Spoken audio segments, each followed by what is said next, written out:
Today, we're diving deep into one of the most vicious and, frankly, profitable cybercrimes out there, ransomware. You've probably heard the name, but this threat is more than just a headline. It has shut down hospitals, crippled entire cities, and cost its victims billions of dollars.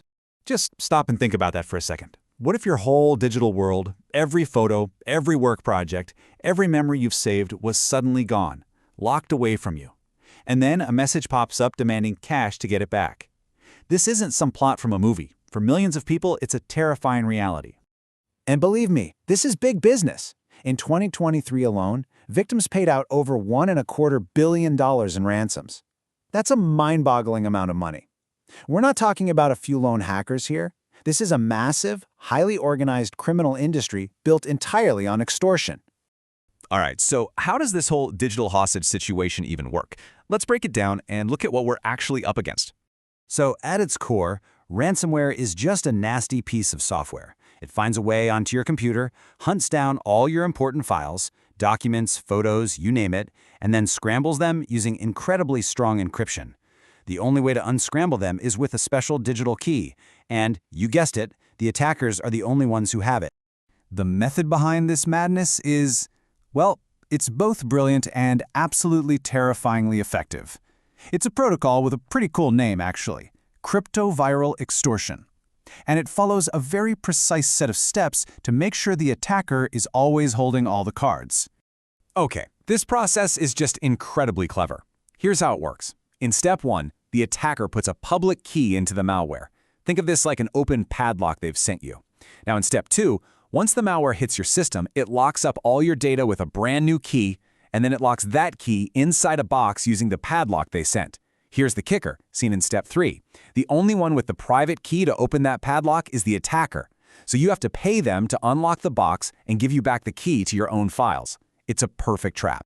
And get this, the inspiration for this whole idea, you're not going to believe it.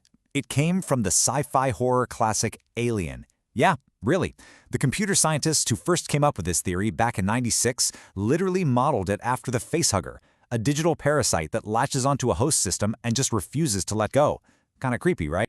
But this digital predator didn't just pop into existence overnight. Oh no, it has evolved, adapted, and gotten so much more dangerous over the last few decades. This timeline really shows you the whole story. It started way back in 1989 with a really clunky Trojan that basically just hid files. Then in '96, you had the theory perfected on paper. But the real game changer was CryptoLocker in 2013, because that's when they started using Bitcoin for payments, making them almost impossible to trace. And that brings us to today, with the rise of Ransomware-as-a-Service. I mean, you don't even have to be a master hacker anymore. You can just subscribe to an attack service. It's become a full-blown industry. And you can see the financial fallout right here. The payments just exploded from nearly $1 billion in 2020 to that staggering $1.25 billion in 2023. Now, that little dip you see more recently, that's actually a glimmer of hope. It's partly because more victims are refusing to pay, and law enforcement is starting to get better at hunting these guys down. Modern attacks are so much more sophisticated than just locking up files. The criminals have found new ways to turn up the pressure, leading to some of the most disruptive cyber attacks we've ever seen. So these days, attackers have basically 2 ways to extort you. There's the classic method. They encrypt your files and you can't get to them. Simple. But then there's this other, much nastier tactic called leakware. With this, they steal a copy of your most sensitive data before they lock it. Then they threaten to release it all publicly if you don't pay. This is a whole different level of cruel, because even if you have backups, they've still got you over a barrel with the threat of humiliation or leaking company secrets. 230,000. That's the number of computers in over 150 countries that got infected by the WannaCry ransomware attack back in 2017. It was insane. It spread automatically like a digital plague, shutting down hospitals, businesses, and government services on a global scale nobody had ever seen before. And if you think this is just a data problem, think again. The consequences can be incredibly real. In 2021, a gang called DarkSide hit the Colonial Pipeline, and it shut down almost half of the fuel supply for the entire U.S. East Coast. It led to actual gas shortages, long lines, and panic buying. This attack proved that ransomware isn't just about computers anymore, it's a threat to our physical world.